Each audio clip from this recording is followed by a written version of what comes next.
Nderuar kryetari i seancës, nderuar deputet, nderuar qytetar, më lejoni që të përmbledh në këtë fjalim disa pika të cilat sipas rendit ditës nga pika e 3 deri në pikën e 7 përbëjnë atë që është pjesë e diskutimit të paketës fiskale.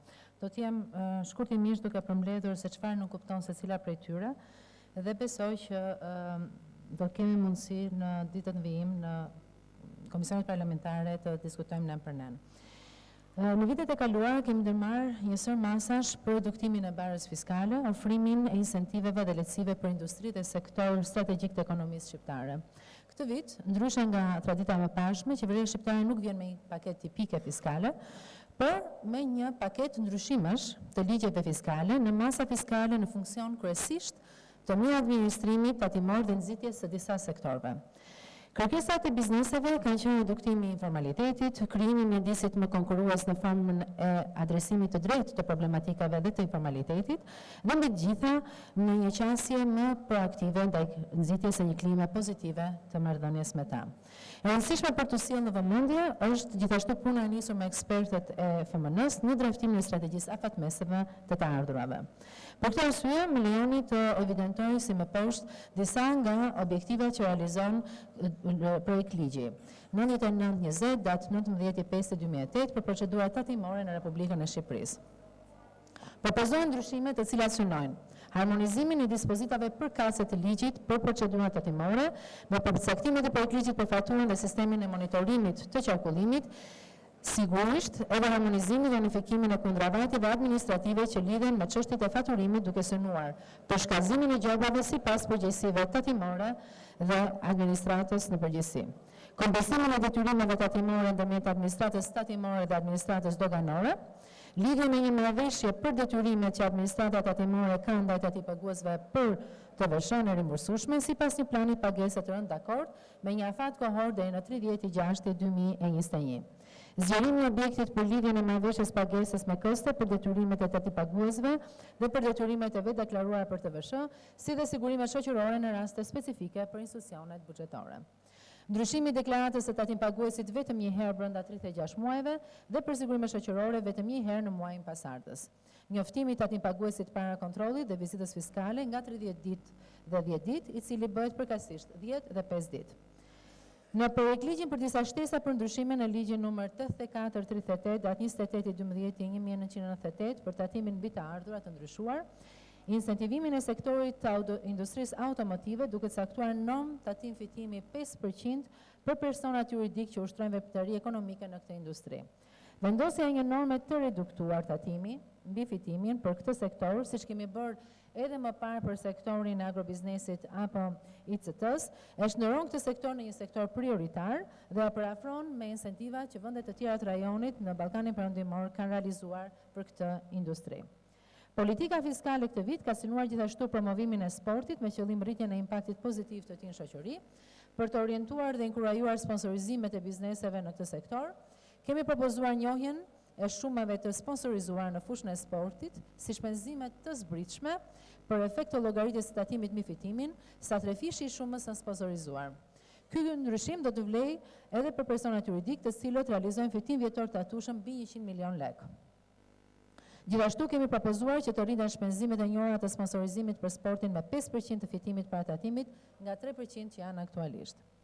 Një propozim tjetër që synon tërheqjen dhe mbajtjen e investitorëve të huaj lidhet edhe me rishikimin në rritje të afatit të mbartjes së humbjeve nga ana fiskale.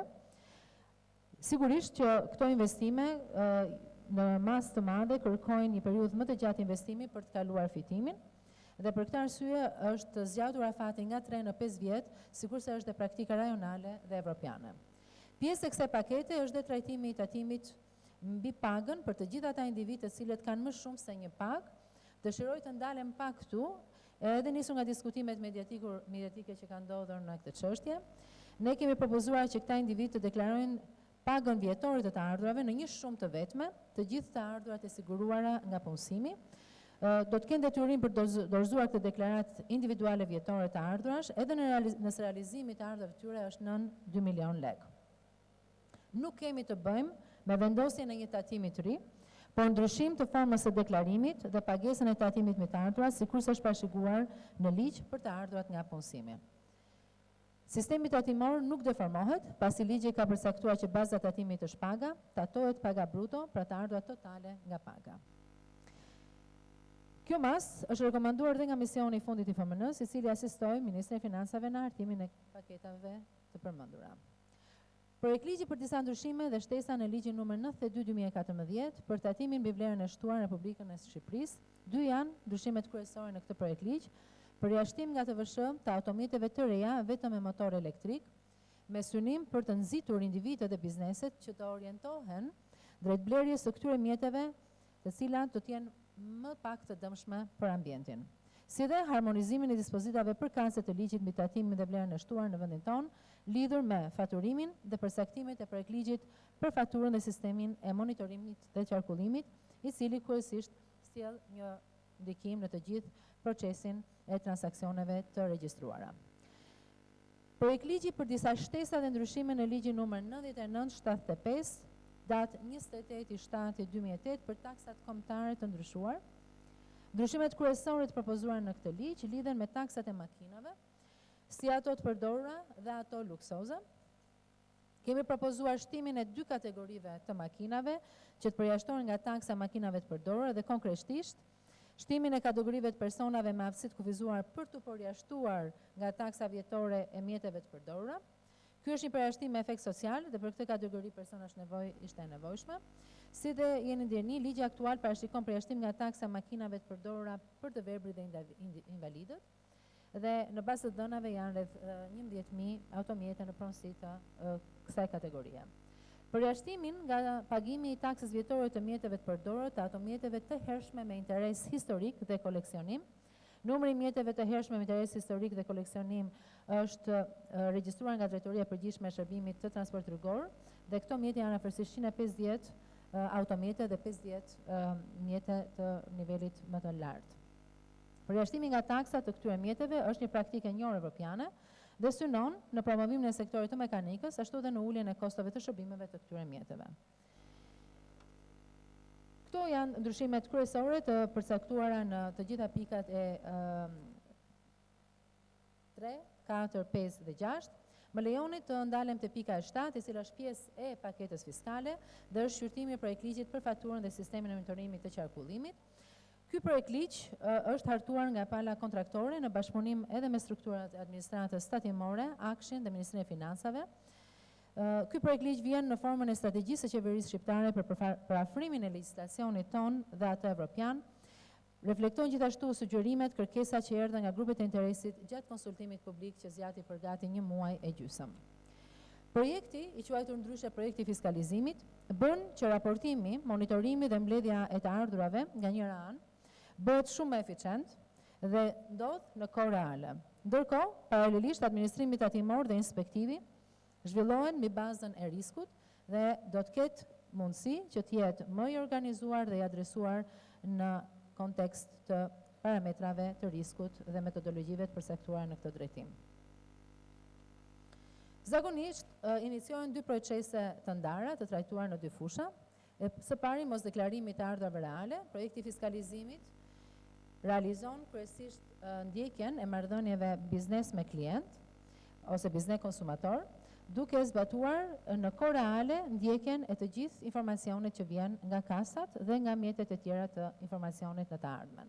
Sikurse rrit efektivitetin e procesit duke synuar që në marrëdhënien business to business, raportimi detyrueshëm me të gjitha faturave të lëshuara përmes sistemit qendror dhe atyre që bëhet nëpërmjet sistemit bankar të jetë i verifikuar. Projekti fiskalizimit që sjellim sot përpara jush integron të dyja këto zgjidhje, duke garantuar që informacioni të jetë i plot, i sakt dhe të kemi mundësi që të adresojmë të gjithë informacionin në kohë reale për të marrë masat nëse është e nevojshme. Elementet kryesorë të projektligjit janë raportimi në kohë reale, rikonceptimi i pajisjeve fiskale, raportim në administratën tatimore të gjithë importeve në raport me faturën, duke mundësuar kështu monitorimin në kohë reale të gjithë zinxhirit të tregtimit të produkteve. Edhe importuesit kanë detyrim që brenda 3 ditëve nga importimi i mallit të bëjnë faturë dhe të paraqesin tek administrata tatimore. Hapja e tregut shoqërive të IT-s që ofrojnë fiskalizimin e faturave. Sot kemi aktualisht 4 kompani të cilat realizojnë fiskalizimin e faturave dhe janë ato të kasave fiskale. Ky treg, për arsye të zgjerimit të alternativave që do t'jepen për sistemin software që do të krijohet në javët në vijim, bën të mundur që tregu të zgjerohet dhe të përfshi kompania IT, telekomunikacione e tjerë dhe të mundsoj për tatim paguesit dhe bizneset një kosto dhe më të ulur për projektin e fiskalizimit. Sigurisht synon inventarizim të mallrave dhe aseteve të çdo biznesi, si përfaqja e vendit të ushtrimit të biznesit, lloji pronësisë apo qiradhënie, numri i punonjësve, monitorimi i kohës së aktivitetit shitës, pra jep një bazë shumë të mirë të detajuar të gjithë aktivitetit që ndodh dhe që mund të regjistrohet në kohë reale në sistemin e administratës tatimore. Gjithashtu, parambushja automatike nga sistemi i dokumentave tatimor të tilla si libri i shitjes, së të vëshës, deklaratat e vëshës, duke ndikuar njëkohësisht dhe në një mirë administrim më të mirë edhe të bizneseve për materialet të cilat sot realizohen në formë pak më të ngarkuar me dokumentacion. Evidentimi ditor i gjendjes së arkës së çdo biznesi, gjendja e arkës ka përbërë gjithmonë një shqetësim në fakt, kur vjen çështja e hapësirave edhe për nën raportim apo ndryshe thënë evazion, me qëllim uljen e këtij fenomeni është menduar që edhe gjendja e arkës të shikohet si një element i cili duke u depozituar brenda një kufiri të caktuar në sistemin bankar, të ulë sa më shumë këtë efekt të informalitetit që mund vi në këtë element. Njëkohësisht, me qëllim uljen e kostove të tatim paguesve, me numër të limituar faturash, është përcaktuar që fiskalizimi do të ndodhë përmes një portali të veçantë i cili ofrohet falas. Këto specifikime do të përcaktohen në një vendim të posaçëm të Këshillit Ministrave që do të jetë shumë shpejt për informacion për të gjithë palët. Meqense sektori i hidrokarburave ka specifika të transaksioneve me konsumatorin final, bizneset, të cilat janë përcaktuar në këtë sektor, është caktuar që me vendim Këshillit Ministrave do përcaktohet skema e monitorimit të qarkullimit të tyre në vijim. Procesi i fiskalizimit do të zhvillohet në 3 faza. Faza e parë janë transaksionet me para në dorë, biznes konsumator, dhe faza e dytë, transaksionet pa para në dorë, biznes qeveri. Kjo do të fillojë nga data 1 janar 2021. Faza e tretë janë transaksionet pa para në dorë, biznes me biznes, që do të fillojë nga 1 korrik 2021.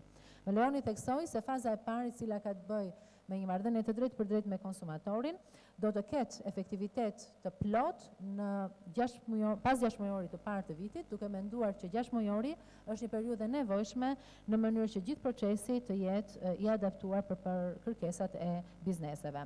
Por, ligji do të hyjë në zbatim në datën 1 janar 2020 me një dispozitë kalimtare e cila do të lejojë 6 mujorin si një kohë të mjaftueshme për të adoptuar të gjithë proceset e lidhura dhe me ndikimet të infrastrukturës hardware ashtu dhe software. Në datën 30 korrik, ky projekt ligj është hedhur për konsultim publik, është konsultuar me të gjithë grupet e interesit. Ky konsultim ka qenë i gjerë, është përfshirë për gati 6 deri në 7 javë dhe njëkohësisht ka realizuar dhe një ligj më të përmirësuar falë ndikimit të gjithë grupeve të interesit dhe pyetjeve të tyre dhe konsulencave, duke ndryshuar 4 nga nenet të cilat në Komisionin e Ekonomisë në parim është aprovuar.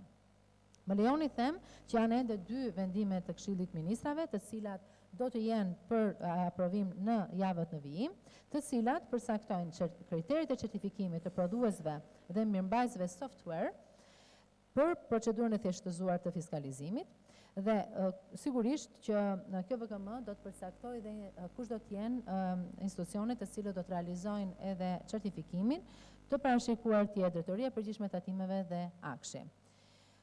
Sigurisht, ky është një proces i cili do të kërkojë angazhimin e shumë palëve dhe është e nevojshme që jo vetëm koha, siç e tham pak në fillim të këtij diskutimi, 6 mujore të jetë e mjaftueshme, por edhe proceset të cilat lidhen me komunikimin, trajnimin të jenë të mjaftueshme dhe të parashikuara sa më mirë.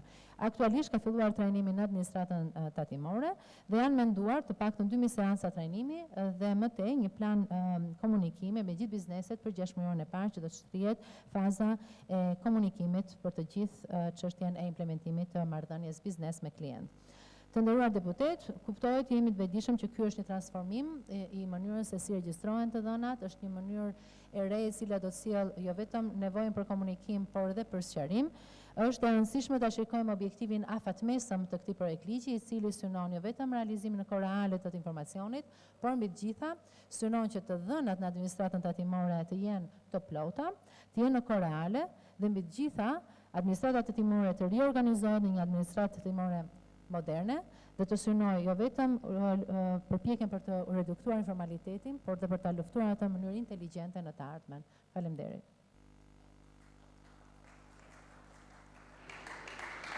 Faleminderit zonja ministre. Fjalën e ka kryetari i Komisionit Ekonomisë dhe Financës të Kuvendit, zoti Jametaj.